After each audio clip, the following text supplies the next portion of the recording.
नमस्कार दोस्तों, मैं चंद्रशेखर स्वागत करता हूं अपने YouTube चैनल GSV चंद्रशेखर में। और आज हम पढ़ने वाले हैं छत्तीसगढ़ विशेष करंट अफेयर। पहला करंट अफेयर है, छत्तीसगढ़ को मिला राष्ट्रीय पुरस्कार स्कॉच सिल्वर अवार्ड 2022। छत्तीसगढ़ राज्य कौशल विकास प्राधिकरण को मुख्यमंत्री श्री भूपेश बघेल ने बधाई दी है इस अवार्ड के लिए। और इस योजना के तहत युवाओं को दिया जा रहा गुणवत्ता व रोजगार आधारित कौशल निशुल्क प्रशिक्षण, जिससे युवा स्वावलंबी बन सके। आगे चलते हैं। देश में सबसे कम बेरोजगारी दर वाली राज्य का गौरव हासिल करने वाले इस छत्तीसगढ़ को पुनः राष्ट्रीय स्तर पर सम्मान प्राप्त हुआ है। युवा वर्ग कौशल विकास योजना के तहत सरकारी और गैर सरकारी विभागों में नौकरी पा रहे हैं और साथ ही स्वावलंबी हो रही हैं, उनको स्वरोजगार मिल रहा है। कौशल विकास योजना में 4,68,000 युवाओं को प्रशिक्षित किया गया, जिसमें 2,55,678 युवाओं को नियोजित किया गया और वर्तमान में 2,726 युवा प्रशिक्षणरत हैं।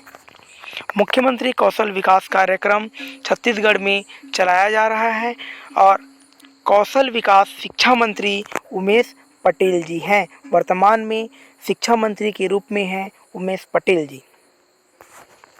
आगे चलते हैं। नेक्स्ट है छत्तीसगढ़ महतारी की प्रतिमा का अनावरण। मुख्यमंत्री ने रायपुर के कलेक्ट्रेट चौक में छत्तीसगढ़ महतारी की 11 फीट ऊंची कांस्य प्रतिमा का अनावरण किया है। श्री भूपेश बघेल ने कहा, छत्तीसगढ़ की अस्मिता, सम्मान और स्वाभिमान का प्रतीक है छत्तीसगढ़ महतारी। माटी की परंपरा और संस्कृति को बढ़ावा देने के लिए इस प्रतिमा का अनावरण किया गया है। राज्य की सभी जिलों में लगाई जाएगी छत्तीसगढ़ महतारी की प्रतिमा, जिसका शुभारंभ रायपुर से किया गया है। और यह प्रतिमा 1200 किलो वजनी और 11 फीट ऊंची है, जो कांस्य से बनी है। पद्मश्री JN नेल्सन ने इसे 1 माह के अंदर ही तैयार किया है। संरचनात्मक रूप प्रदान किया है आर्किटेक्ट मनीष पिल्लेवार जी ने। नेक्स्ट चलते हैं। नीति आयोग द्वारा जारी रिपोर्ट में नारायणपुर आकांक्षी जिलों की श्रेणी में 5वां स्थान प्राप्त किया है। नीति आयोग द्वारा जारी champion of change delta ranking में देश के 112 आकांक्षी जिले की श्रेणी में ओवरऑल परफॉर्मेंस श्रेणी में छत्तीसगढ़ का आकांक्षी जिला नारायणपुर 5वां स्थान प्राप्त किया है। स्वास्थ्य और पोषण की श्रेणी में नारायणपुर 2रा स्थान प्राप्त किया है। इसी तरह शिक्षा की श्रेणी में मासिक डेल्टा रैंकिंग में नारायणपुर 4थे स्थान पर रहा। और आकांक्षी जिला कार्यक्रम 2018 से चलाया जा रहा है। भारत में वे जिले जो पिछड़ी श्रेणी में सामाजिक आर्थिक संकेतों से प्रभावित हैं, आकांक्षी जिलों की श्रेणी में आते हैं। और इसका उद्देश्य प्रत्येक जिलों को उनकी क्षमता के आधार पर ध्यान केंद्रित करना और तत्काल सुधार के कारक उपलब्ध कराना और उसे श्रेष्ठ जिलों के समान स्थिति में पहुंचाना।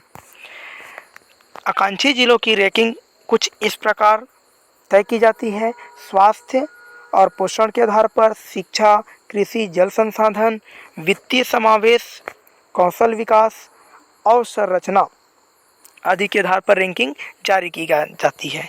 आइए देखते हैं कि छत्तीसगढ़ में कितने आकांक्षी जिले शामिल हैं। तो आकांक्षी जिलों की संख्या छत्तीसगढ़ में 10 है। 10 के 7 जिले देखते हैं कि कौन कौन सा 10 जिला है। तो पहला है कांकेर, दूसरा कोंडागांव, नारायणपुर, चौथा बीजापुर, 5वां दंतेवाड़ा, 6वां सुकमा और 7वां बस्तर। ये बस्तर संभाग के 7 जिले।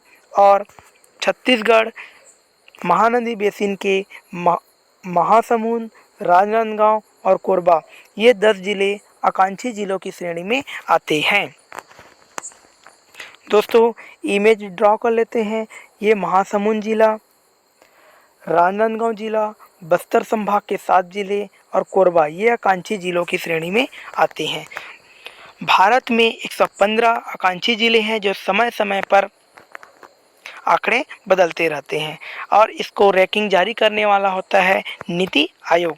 दोस्तों, नीति आयोग की स्थापना 1 जनवरी 2015 को किया गया। इसका पूर्व नाम योजना आयोग के रूप में था और इसके अध्यक्ष रहते हैं भारत का प्रधानमंत्री। वर्तमान में नरेंद्र मोदी जी हैं। उपाध्यक्ष हैं सुमन बेरी जी। मुख्य कार्यकारी अधिकारी परमेश्वरन अय्यर जी हैं और इसके सदस्य रहते हैं सभी राज्यों के मुख्यमंत्री, केंद्र शासित प्रदेशों के मुख्यमंत्री एवं केंद्र शासित प्रदेशों के उपराज्यपाल। और इसका उद्देश्य होता है नीति निर्माण करना और उसका संचालन करवाना। धन्यवाद दोस्तों।